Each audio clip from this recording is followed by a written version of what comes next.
ನಾವು ಎಲ್ಲರೂ ಕೇಳ್ತಿರಲ್ಲ, ಎಲ್ಲರೂ ಪ್ರೇಕ್ಷಕರು, ಯಾಕೆ ಒಳ್ಳೆಯವರಿಗೆ ಯಾಕೆ ಕಷ್ಟ ಜಾಸ್ತಿ? ಎಲ್ಲ ಒಳ್ಳೆಯವರಿಗೆ ಯಾಕೆ ಕಷ್ಟ ಜಾಸ್ತಿ? ಎರಡು ಉತ್ತರ ಇದೆ. ಗಜೇಂದ್ರ ಮೋಕ್ಷದ ಸಂದರ್ಭದಲ್ಲಿ ತಿಳಿಯಲೇಬೇಕಾದಂತಹ ಉತ್ತರ, ತಿಳಿಯಲೇಬೇಕಾದ ವಿಷಯ. ನಾವಿಷ್ಟೆಲ್ಲ ದೇವರ ಪೂಜೆ ಮಾಡ್ತೇವೆ, ಇಷ್ಟೆಲ್ಲ ವ್ರತ ಮಾಡ್ತೇವೆ, ಸ್ವಾಮಿ ನಮಗೆ ಇಷ್ಟು ಕಷ್ಟ ಯಾಕೆ? ಬೇರೆ ಯಾರೋ ಹೇಗೋ ಇದ್ದಾರೆ, ಅವರ ಕಷ್ಟ ಹೇಗಪ್ಪ? ಅವರೆಲ್ಲ ಅಷ್ಟು ಚೆನ್ನಾಗಿದ್ದಾರಲ್ಲ ಅಂತ ಅವರು ಚೆನ್ನಾಗಿದ್ದಾರೆ ಅನ್ನೋದು ನಿರ್ಣಯ ಮಾಡಿಬಿಟ್ಟಿರ್ತಾನೆ. ಎರಡು ತಪ್ಪು ಮಾಡ್ತಾನೆ ಮನುಷ್ಯ. ಒಂದು, ಇನ್ನೊಬ್ಬರು ಚೆನ್ನಾಗಿದ್ದಾರೆ ಅಂತ ನಿರ್ಣಯ ಮಾಡಿರ್ತಾನೆ. ಇನ್ನೊಂದು, ತಾನು ಒಳ್ಳೆಯವನು ಅಂತ ನಿರ್ಣಯ ಮಾಡಿಬಿಟ್ಟಿರ್ತಾನೆ. ನಾನು ಒಳ್ಳೆಯವನಲ್ವಾ, ನಾವೆಷ್ಟು ಒಳ್ಳೆಯವರು ನೋಡ್ರಿ. ಎರಡು ತಪ್ಪೇ. ನಾವು ಇಷ್ಟು ದಿವಸಗಳ ಕಾಲ ಹಣ ಇದೆ ಅಂತ ಯಾರು ಚೆನ್ನಾಗಿದ್ದಾರೆ ಅಂತ ಅಂದುಕೊಂಡಿದ್ವಲ್ಲ, ಇವತ್ತು ಆ ಹಣ ಇದ್ದ ಜನ ಏನಾಗಿದ್ದಾರೆ?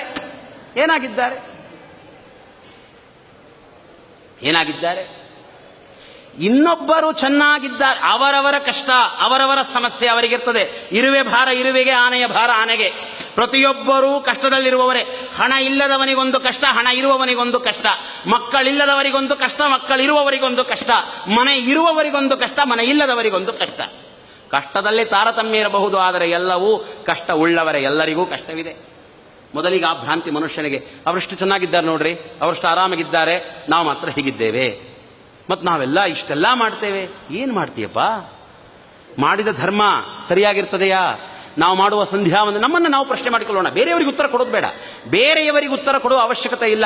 ದೇವರ ಮುಂದೆ ನಿಂತು ನಾವಿವತ್ತು ಕೇಳ್ತೇವಲ್ಲ, ಯಾರೋ ಸಿಕ್ಕಾಗ ಇಷ್ಟು ಒಳ್ಳೆಯವರಿಗೆ ಯಾಕೆ ಕಷ್ಟ ಅಂತ, ನಮ್ಮನ್ನು ನಾವು ಪ್ರಶ್ನೆ ಮಾಡಿಕೊಳ್ಳೋಣ. ನಾವೆಷ್ಟು ಒಳ್ಳೆಯವರು? ನನ್ನ ಸಂಧ್ಯಾವಂದನೆ, ನನ್ನ ದೇವರ ಪೂಜೆ ನಾನೆಷ್ಟು ಪರಿಶುದ್ಧವಾಗಿ ನಾನು ಮಾಡ್ತೇನೆ? ದೇವರಿಗೆ ಕೊಂಡ ಹೂವನ್ನ ತಂದು ಪೂಜೆ ಮಾಡಿದರೆ ದೇವರ ಎದೆಗೆ ವಜ್ರಾಯುಧದಂತೆ ಹೊಡೆದಂತೆ. ವಜ್ರಾಯುಧವನ್ನ ತೆಗೆದುಕೊಂಡು ಹೊಡೆದರೆ ದೇವರಿಗೆ ಏನು ಪಾಪ ಬರ್ತದೆಯೋ ನಮಗೆ, ಆ ಪಾಪ ಕೊಂಡ ಹೂವನ್ನ ಹಾಕಿದರೆ ಭಗವಂತನಿಗೆ ಬರ್ತದೆ. ಅದನ್ನು ಹೇಳ್ರಿ. ಅಲಂಕಾರ ಹೇಗೆ? ಗೌರಿ ಹಬ್ಬ ಹೂವ ಇಲ್ಲದೆ ಮಾಡಿಬಿಡ್ತಾರ, ನೀವೇನೋ ಹೇಳ್ತೀರ, ನಾವು ಕೇಳಬೇಕಾ? ಊರೇ ಎಂಜಿಲ್ಲಪ್ಪ. ಅಲ್ಲಿ ರಾಘವೇಂದ್ರ ಸ್ವಾಮಿಗಳು, ಅಲ್ಲಿ ಭಗವಂತ, ಅಲ್ಲಿ ಮೂಲ ಬೃಂದಾವನ, ಪರಮಾತ್ಮ. ಯಾವ ಪ್ರತಿಮೆಯೊಳಗೆ ಭಗವಂತನನ್ನು ಆವಾಹನೆ ಮಾಡಿ, ಬಾ ಸ್ವಾಮಿ ಹೃದಯದೊಳಗಿಂದ ಬಂದು ಪೂಜೆಯನ್ನು ಸ್ವೀಕಾರ ಮಾಡುವಂತ ಪ್ರತಿಮೆಯಲ್ಲಿ ಪ್ರಾರ್ಥನೆ ಮಾಡ್ತೇವೆ. ಅಂಥ ಪ್ರತಿಮೆಗೆ ಊರ ಹೊಲಸನ್ನ ತಂದು ಹಾಕೋದಾ? ವಿಚಾರ ಮಾಡೋದಿಲ್ಲ ನಾವು. ನಾವೆಲ್ಲ ಮಾಡಿದ್ವಿ ಗೊತ್ತಾ? ನಾವು ಆಡಂಬರ ಮಾಡಿರ್ತೇವೆ. ಆಡಂಬರ, ಸಣ್ಣ ಪುಟ್ಟ ವಿಷಯಗಳಲ್ಲಿ ಎಡವುತ್ತೇವೆ. ನಾವು ತಪ್ಪು ಮಾಡ್ತೇವೆ, ಮೇಲಿಂದ ಮೇಲೆ ತಪ್ಪು ಮಾಡ್ತೇವೆ. ಮಾಡತಕ್ಕದ್ದಲ್ಲ. ಇನ್ನು ಎರಡನೆಯದು, ಇದು ಮೊದಲನೇ ಉತ್ತರ. ಎರಡನೇ ಉತ್ತರ ಏನು ಆ ಪ್ರಶ್ನೆಗೆ? ಒಳ್ಳೆಯವರಿಗೆ ಯಾಕೆ ಕಷ್ಟ ಬರ್ತದೆ? ಹೌದು, ಭಗವಂತ ಒಳ್ಳೆಯವರಿಗೆ ಕಷ್ಟ ಕೊಡ್ತಾನೆ. ಯಾಕೆ ಗೊತ್ತಾ? ಪರಮಾತ್ಮ ಈ ಕಷ್ಟ ಕೊಡುವುದು ಅನ್ನೋದಿದೆಯಲ್ಲ, ಪರಮಾತ್ಮನ ಅನಂತ ಕಾರುಣ್ಯ. ಅದು ಅನಂತ ಕಾರುಣ್ಯ. ಆ ಕಷ್ಟ ಅನ್ನೋದೊಂದಿಲ್ಲ, ನಮಗೆ ಮೋಕ್ಷ ಸಿಗಲಿಕ್ಕೆ ಸಾಧ್ಯವಿಲ್ಲ. ಯಾಕೆ ಕೊಡ್ತಾನೆ ಅಂದ್ರೆ ನೋಡಿ, ಒಬ್ಬೊಬ್ಬರಿಗೊಂದೊಂದು ಕಷ್ಟದ ವಿವರಣೆಯನ್ನ ಹೇಳುವ ಅವಶ್ಯಕತೆ ಇಲ್ಲ. ನಮ್ಮ ಕನಕದಾಸರು ಹೇಳ್ತಾರಲ್ಲ, ಕೇಳುವುದು ಕಡು ಕಷ್ಟ, ಕಷ್ಟದ ಬಾಳುವೆಯ ಬದುಕೇನು, ಸುಡು ಸುಡು ಗಾಳಿಗೊಡ್ಡಿದ ಸೊಡರು ಈ ಸಂಸಾರದೇಳಿಗೆಯೂ. ಕಷ್ಟ ಅನ್ನೋದೇನಿದೆಯಲ್ಲ, ಅದನ್ನ ವಿವರಣೆ ಮಾಡ್ಲಿಕ್ಕೆ ಸಾಧ್ಯವಿಲ್ಲ. ಬಡತನ ಅತ್ಯಂತ ಕೆಟ್ಟ ಕಷ್ಟ, ಅವಮಾನ ಕೆಟ್ಟದ್ದು, ವಿದ್ಯೆ ಇಲ್ಲದೆ ಇರುವಿಕೆ ಕೆಟ್ಟದ್ದು, ಬುದ್ಧಿ ಇಲ್ಲದೆ ಇರುವಿಕೆ ಕಷ್ಟ.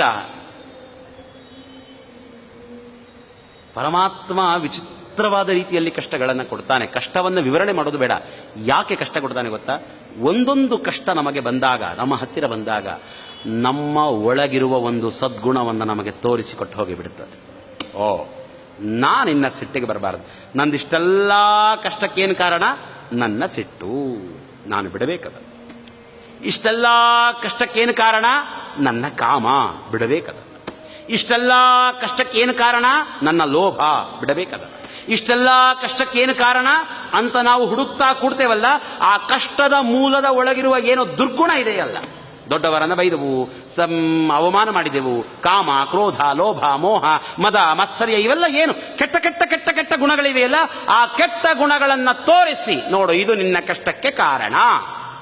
ಮನುಷ್ಯ ಎಚ್ಚರಕ್ಕೆ ಬಂದ, ನಾನಿದನ್ನು ಮಾಡಿ.